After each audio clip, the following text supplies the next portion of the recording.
Ben Broussard with Catholic Charities of Acadiana joining us and talking about homelessness, the needs that we feel in the community, how people can do so. And, when we think about going to bed at night, Ben, you and I think, okay, time to go to sleep, got to get ready, got to go to work the next day. We're probably thinking about a million things we have to do with our family or whatever.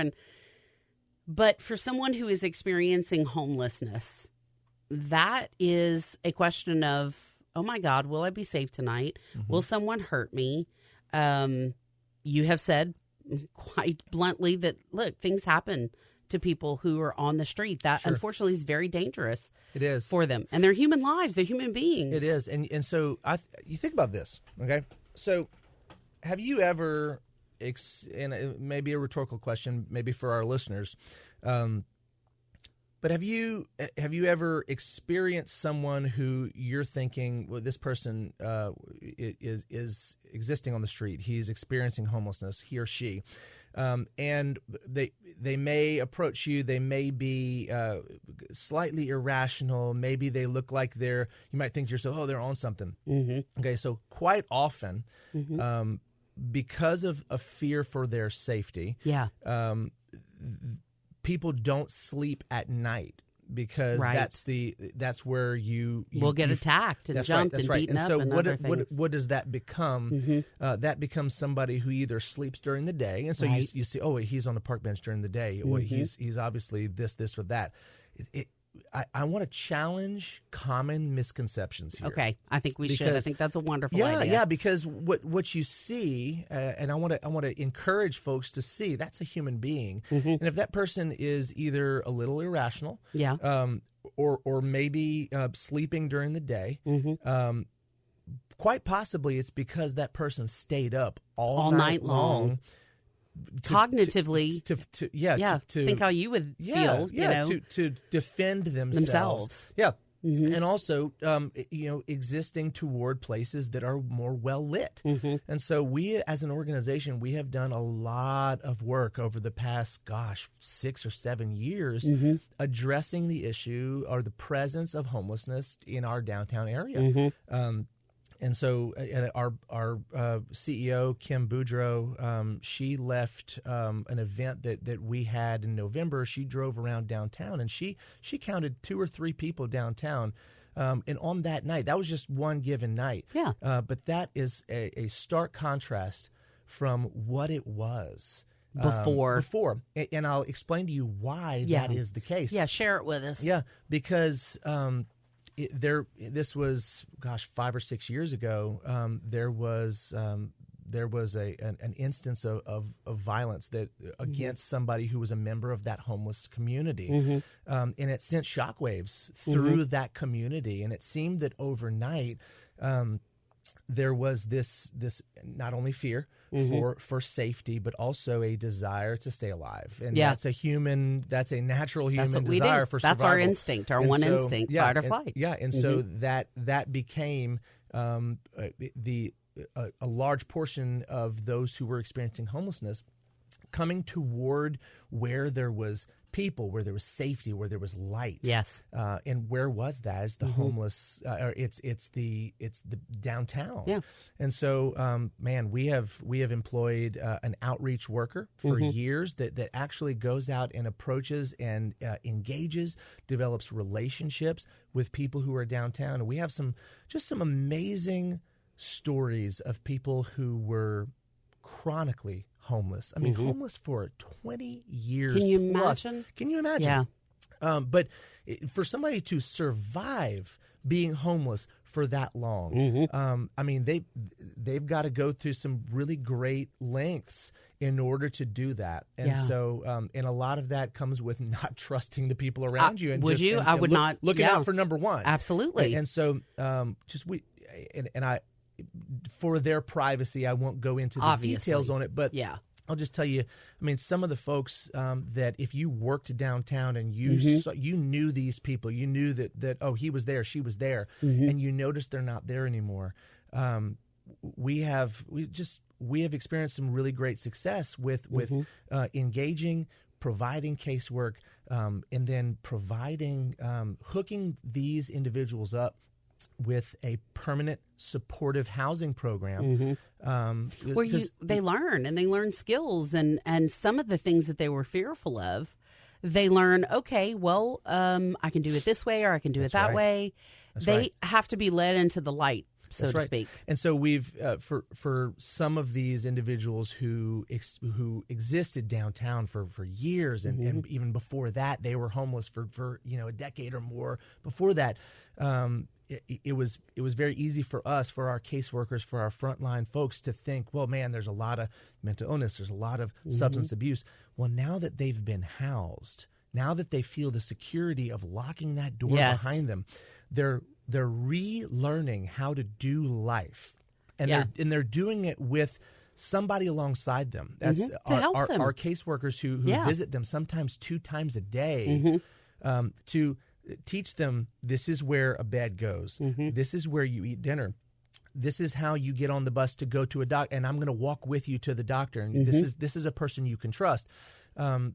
We see them, and they're flourishing, and they're not abusing drugs, and they respond in a way that was not like they did before. And we ask them why. They say, well, that's how I survived on the street. And so I think we as a common, human body here in Acadiana, if we can see those who are struggling, and their struggles may not look like ours. That's right. Could be our struggles completely different. That's right. We have a lot of struggles, but we can mask those struggles. We handle those behind closed doors. Right. The struggle of those who are experiencing hunger and homelessness and poverty here in Acadiana, it's often very public. And so that adds to the isolation stigma, and the awfulness the of it. Yeah. And so if we can, if in that new year, let it be a resolution for us to look at these folks and say, you know what, these are human beings. That's right. Let's look deeper and see why things are the way that they are. And like I referenced earlier in the program,